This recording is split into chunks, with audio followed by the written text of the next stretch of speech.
the last flight of Flight 303.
Overview of the accident. Date, April 12, 1980. Transbrasil Flight 303 is the airline. The plane is a Boeing 727-27C. Registration, PT-TYS. Transbrasil is the operator.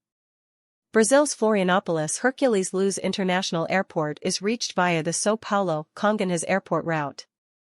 The crash site was near the hill Morro da Virginia, about 2.5 kilometers from the airport Hercules Luz in Florianópolis, Brazil. 58 passengers in all. 50 passengers, crew, 8. 55 fatalities, survivors, 3, all seriously injured.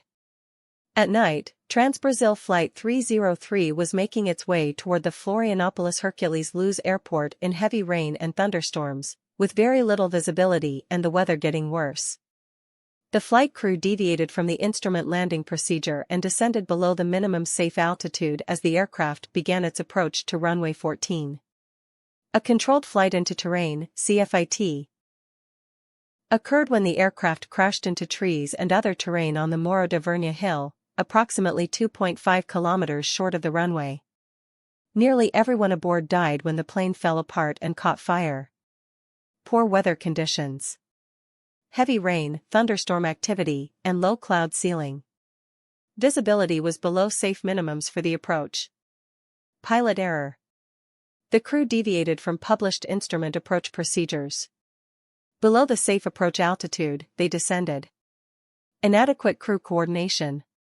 Crew resource management, CRM, was not adhered to as evidenced by the cockpit voice recorder.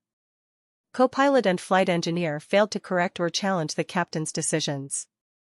Misreading the instrument, possibility of approach instruments being misinterpreted during descent.